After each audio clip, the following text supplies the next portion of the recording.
pinag-uusapan yung Senate hearing, yung impeachment ni VP Sara ba na hindi natuloy-tuloy. Ang mga tao, grabe mag-observe, lalo na kay Risa Hontiveros. Di ba isa si Risa Hontiveros sa lima na hindi pumayag maibalik ang impeachment, trial of impeachment ni VP Sara sa Kongreso? Ay ito kabibi. Dahil doon, nagka-interest ang mga tao kasi sobrang talino ni Risa Hontiveros. Ako nga, talagang pagtingin ko lang kay Risa Hontiveros pag magsalita siya ba, malumanay, at talagang yung speech niya, talagang formal na formal. May point talaga ang mga sinasabi ni Risa Hontiveros. Nako, ang mga netizen na ispatan nila na meron palang tagagawa ng speech ni Risa Hontiveros na hindi pala ito pupunta sa podium or saang area na pwede ma-speech kung wala itong tagagawa at may dala-dala talaga ito palaging index card. Ay, natural. Uy, kailangan talaga may tagagawa kay Risa kasi si Risa hindi naman lawyer. Baka yung mga tagagawa niya, mga lawyers yung ba na may alam din kung ano ang mga pinagsasabi niya. Natural na nahihiya naman na tatayo ka doon, magsalita ka, tapos walang sense mga sinasabi mo. So, ang mga netizen, akala kasi ng mga netizen, ang talino ni Risa, galing sa utak ni Risa, ang mga sinasabi niya, nahuli sa kamera. Grabe naman. Pati si Rowena Guanzon, nag-react din. Para daw hindi halata na hindi ikaw ang nagagawa ng speech, meron siyang tawag ito, in-advise ni Risa Hontiveros. I'm sure si Risa Hontiveros ang kanyang pinariringgan nito.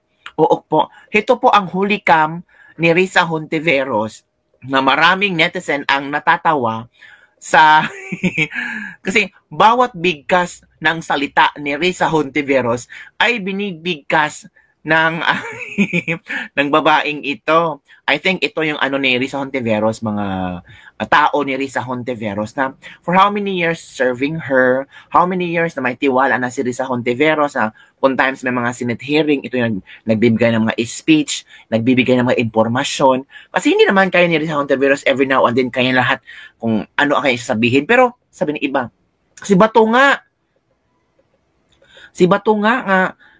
hindi rin lawyer pero walang dalang index card. Magsalita siya kung magsalita. At I'm sure si Bato nakikinig naman yan. Nag-ask naman yan ng mga opinion sa mga lawyers niya. Pero hindi ibig sabihin na si Bato walang utak ha. Tatayo si Bato kung ano ang kanyang intindihan, kung ano ang kanyang nalalaman, nasabihin niya. Hindi yung every now and then madalang index card.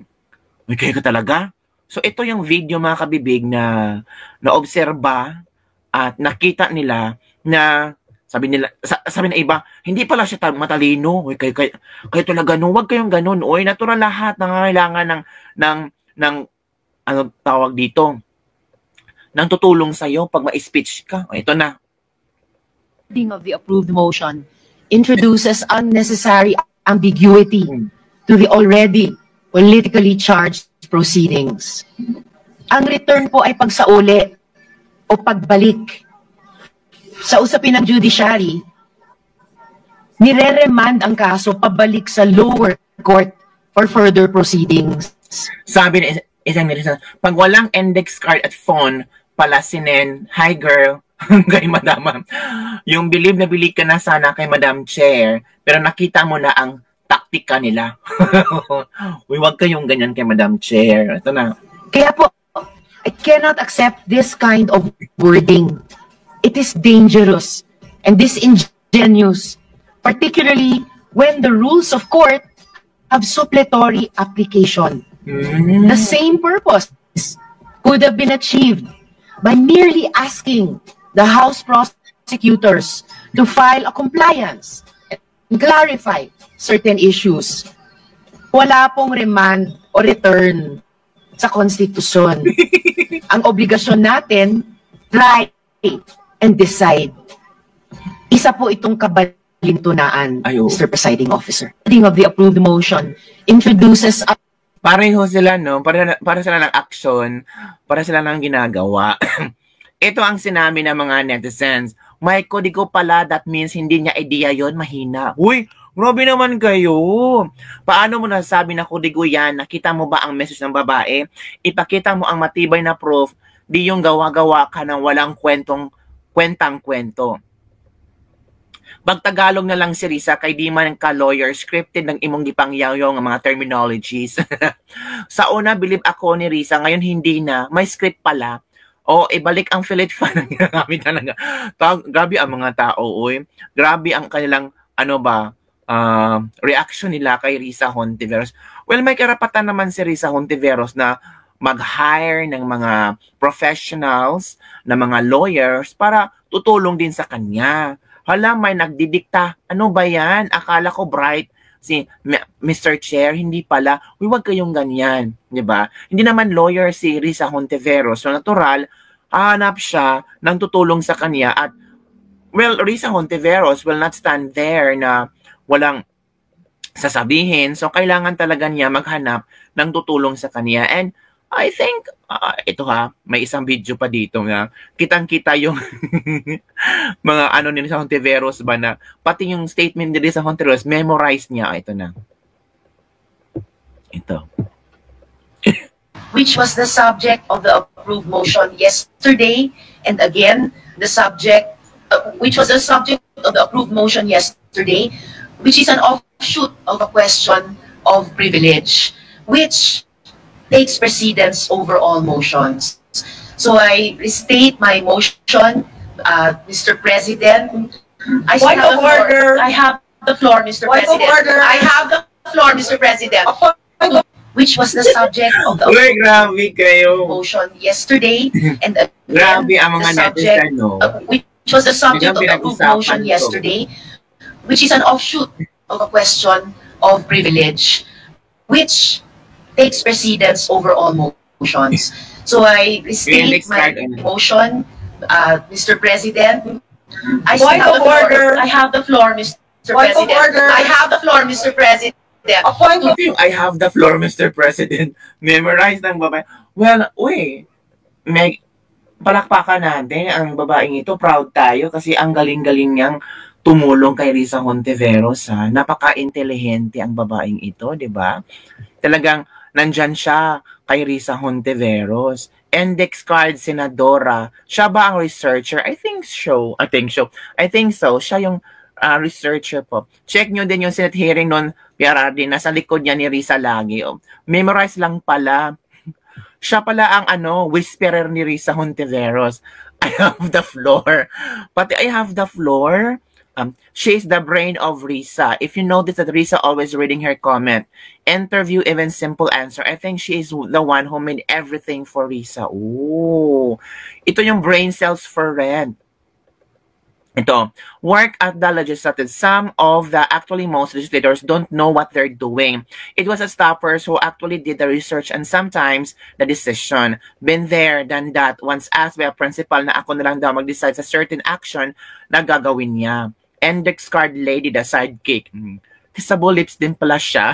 Grabe yun. Well, ganun talaga. Pag politiko ka tapos wala kang alam, hindi naman ibig sabihin na si Risa Hontiveros walang alam ha. Well, Risa Hontiveros is an intelligent woman. So, para magmukha siyang, para panindigan niyang matalino siya, of course, kailangan din niya ng mga lawyers, set of lawyers, na tutulong sa kanya hingga sa mga issue na to. 'Di ba? Alam mo naman, pabida-bida daw si Risa. Pabida-bida daw si Risa. So yun kabibig, yun ang mga reaction ng maraming netizen.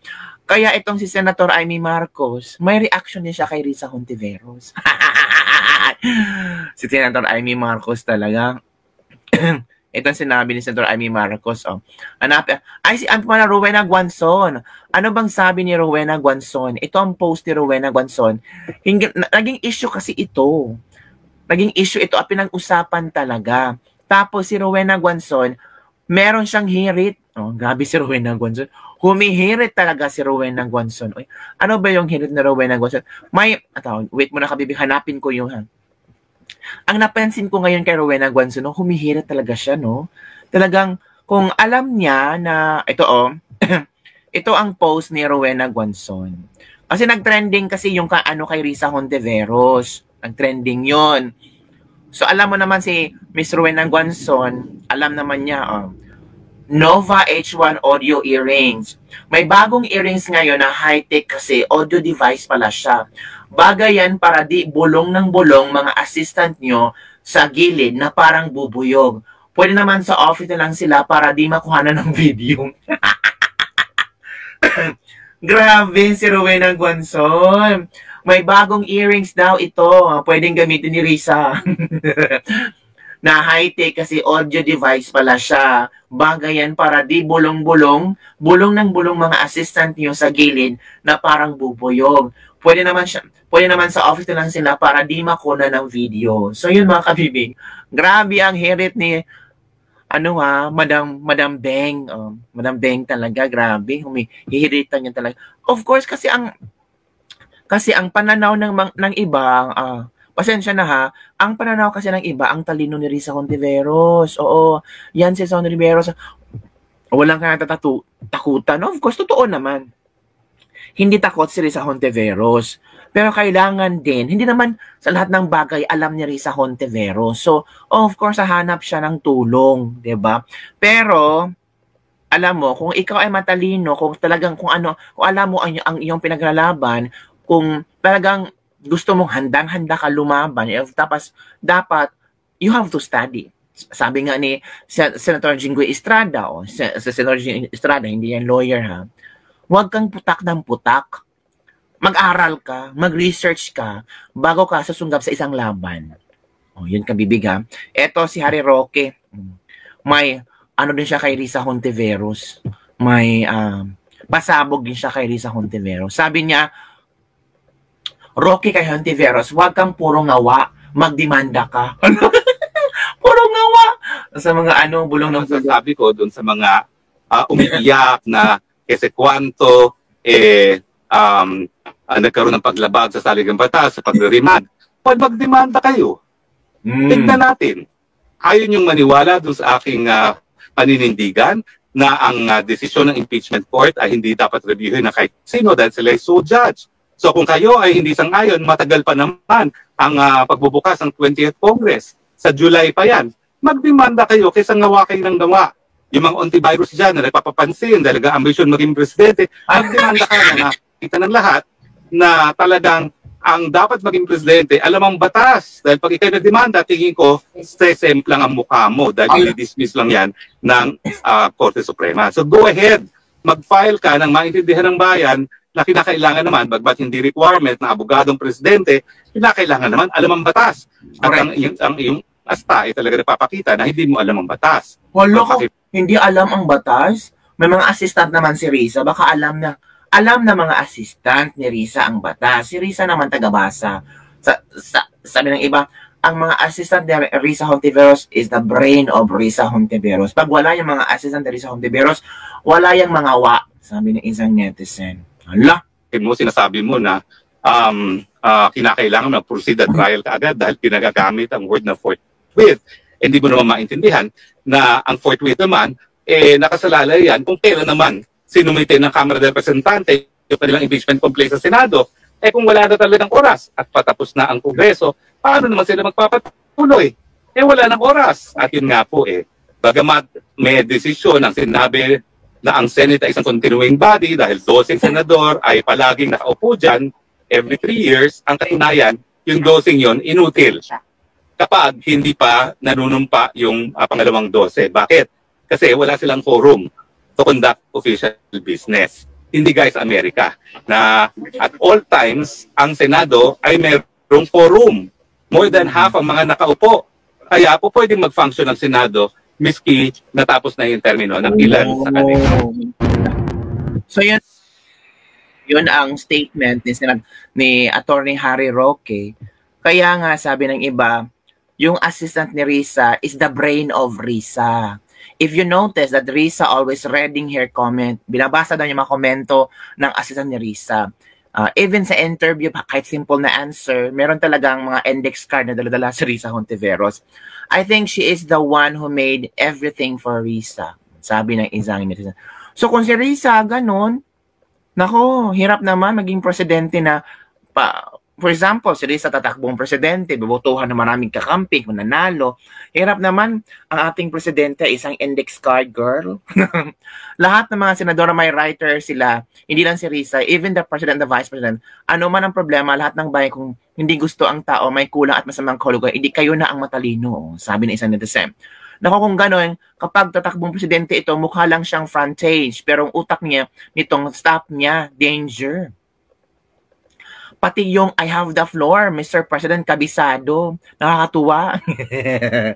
So yun, kabibig yun ang mga komento ng mga netizen hinggil sa viral video na holy cam daw ang mga staff ni Risa Hontiveros na same lang ang mga sinasabi at binibigkas ni Risa. Of course, staff yun ni Risa. Alam, nagagawa yun ng mga statement, mga speech ni Risa Hontiveros. Don't tell me, Risa Hontiveros can do that within a span of time na busy siya sa pakikinig, busy siya sa kung ano ang kanyang isusulat, or I'm sure naman na may mga additional information din si Risa Hontiveros. Talaga ba, kabibig, may additional information? Diba? Baka si Risa upo lang doon, tapos yung staff niya magbibigay ng index, o ito yung isasagot mo, ito yung babasahin mo, ito yung rebat mo, di ba? Ganun ka, bibig. So yun lang. Basta, sabi ng iba, kawawa naman ang Pilipinas kung ito maging president si index girl card. Hala, grabe naman sila. Wag po kayo ngayon ganun kay Risa Hontiveros. Wag po. Senador po si Risa Hontiveros, di ba? Matalino dun si Risa Hontiveros. Pero may mga staff din siyang gumagawa ng kay mga speech kung ano isasagot, lalo na kung tungkol sa mga batas-batas, di ba? Di ba, mga kabibig? So yun na, kabibig. Don't forget to like, subscribe, and share this video. Bye everyone. See you next time.